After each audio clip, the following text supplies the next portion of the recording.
Welcome to STEMKits from iBio Institute and to solar cookers. This video will provide you with some understanding of solar energy with information that you will use to redesign a basic solar cooker. You will build and test this basic design and use it as a starting point to design a more efficient way to capture and use solar energy for cooking. My name is Kathy and I will be your guide for this engineering challenge.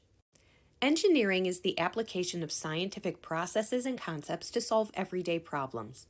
What makes this different from other problem-solving processes is the way engineers plan and execute their investigation.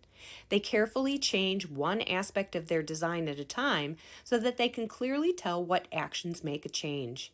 Engineers also take the time to carefully record their observations and measurements so that others can easily understand and repeat their design. In this challenge, we will use this process to improve the design of a solar cooker. Sustainable, environmentally friendly energy is a global problem, and fuel of all kinds is scarce. Many people in the world only access energy for cooking once a week. However, the good news is that everyone has access to a tremendous source of energy. Can you guess what it is? That's right, it's the sun. The sun showers the world with enough energy each day to provide the Earth's 6 billion inhabitants with a 27-year supply of heat and light. All we have to do is capture it and store it until we need it. And that's an engineering problem that people around the world continue to grapple with. But in all areas of the world, people are learning how to harness the sun to cook their food. This is a picture of the newest form of solar cooker. It's called a compact tube cooker, and it is amazing. People can cook an entire meal, meat and vegetables, inside this tube. Today we're going to make our own compact tube cooker out of a Pringles can so that we can cook a marshmallow. Before we can design this tube, we need to know a little bit about the problem, and that is understanding how sunlight works. What do we know about sunlight that can help us? Light is energy, and we use energy to cook our food. Sunlight has several properties that can either help us or can prevent us from doing the job that we want to do, which is to cook food. The first property of light is that it can be transmitted. This means that when it hits a material, it will pass directly through it and be unchanged. That means that all of the energy will hit whatever is on the other side. But another property of light is that it can be reflected. That means that it may hit a surface and bounce off. We can use this property in our solar oven if it hits a reflective surface and we can direct that bounce towards our food. Light energy can be absorbed. When it hits a material that is dark, the energy gets trapped. The atoms in the material become active and energized and become transformed into heat. If our solar oven can absorb the light, this should raise the temperature of the oven and help to cook the food. Light can also refract. This means when light hits another material, it may slow down, and if it hits at an angle, it will bend when it passes from one material to the other. So when we're designing our solar oven, we need to realize that refraction may prevent our oven from doing what we expect it to do. The last property of light is dispersal. This is what happens when white light breaks into multicolored light. And when it does this, it makes it a little bit more difficult for us to direct it into transformation of heat. In our engineering cycle, the first step is to define the problem, which is to use the sun to cook a marshmallow. We're going to start by building a basic tube design. And after we've built our tube design, we're going to test it out. Once you observe the flaws in the basic design, you will then be able to redesign it to make it better. The first thing that we're going to do is make a basic solar cooker. After we make our solar cooker and test it out, then you'll have the opportunity to make some improvements in part B. But we're going to start out with our can. Now, my can is empty. We have already eaten our Pringles. And what we're going to do is we're going to take the cap off the can, and we're going to need to put a hole in both the plastic and the end of the can. So I don't have a hammer. If you have a hammer at home, you can go ahead and put a hole, like pound a hole with a hammer, but I don't have one. So instead, and this is something that you're going to want adults to help you with. I have a nail. You have a nail in your kit if you received a kit. And what I'm going to do is I'm going to push really hard and twist at the same time. And I am going to create a hole. Pause the video for a moment so that you can make a hole in your can. To do this, it takes a little bit of time, but you can see I have a hole on this side of the can. Now the next thing that I want to do is I want to put a hole, I want to punch a hole into the plastic cap, but the plastic cap has a tendency to crack. So I'm going to put a little piece of tape over the top of this, and then I'm going to use my nail again, and I'm going to put a hole through it. Now this is way easier, but having the tape there gives the plastic cap a little bit more strength so it won't split. Okay, so now I have the hole in both places. I used the directions to help me to know how I was going to cut the can. So I measured a 3-inch on either side and a line in the center. Now this is where you want your parents to help you. They're going to use the utility knife and they're going to cut along that line that I made, right? And they're going to have to be careful, especially in the open part of the can here. And we want to be careful not to cut ourselves. Okay, so I've got that. And then here's the other side.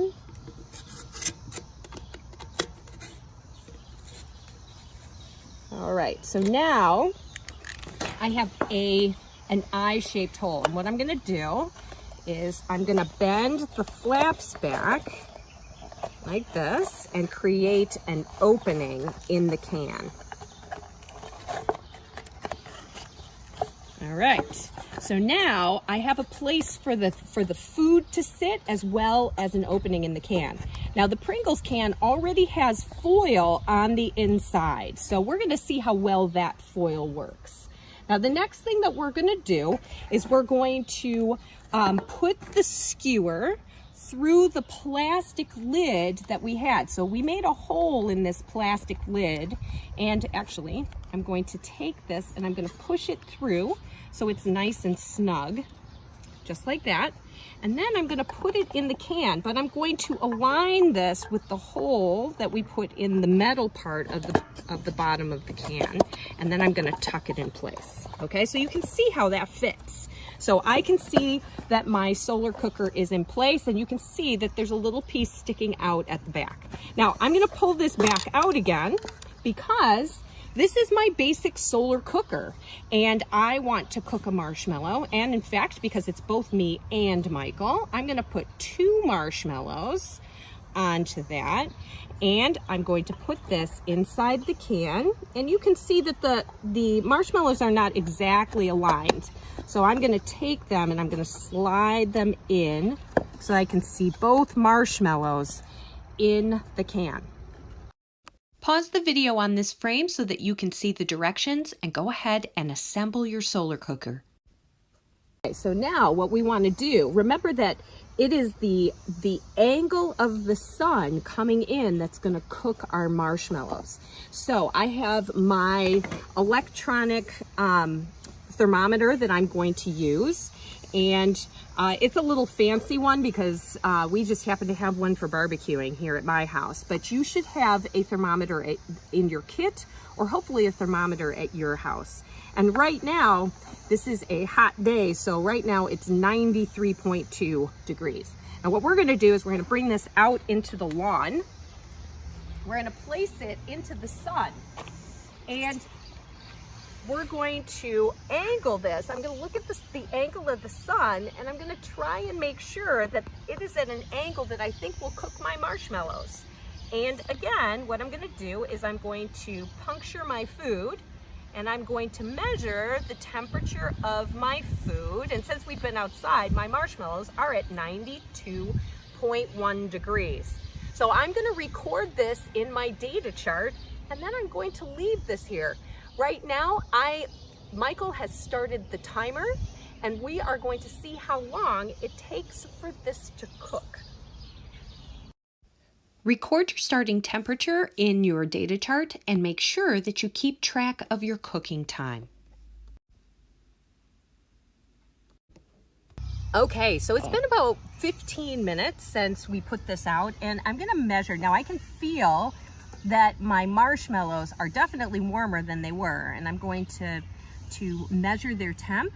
And right now, internal temp of the marshmallow is at 99.6. So the temperature has definitely gone up, but I'm not seeing that it's really cooking the way I want it to. And part of that has to do with the efficiency of the basic solar cooker. So what we're gonna do is we're gonna take this basic design, and you guys need to figure out how you're going to make it more effective. Remember, to cook something, the temperature inside the solar cooker needs to be warm enough so that the food cooks more thoroughly.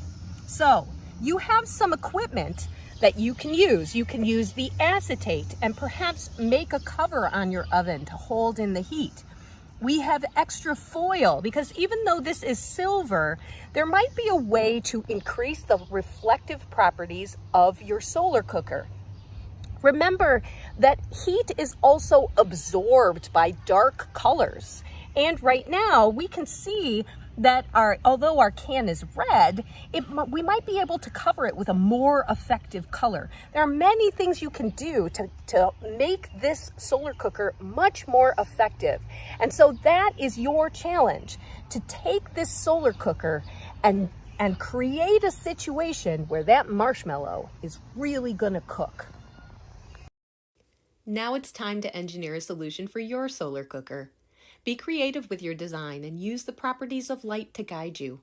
How can you use reflection or transmission or absorption to help you to make your oven more effective? Then go ahead and build your new design and test it again. Did it cook more effectively? Then take pictures of your design and post it on the Facebook page along with your cooking times and your temperatures, and put your creativity to work. Now go ahead and engineer. STEMKits are a product of iBio, delivering industry-led STEM programs for teachers and students to inspire a new generation of innovators and entrepreneurs. To learn more about iBio and its programs, visit www.ibio.org.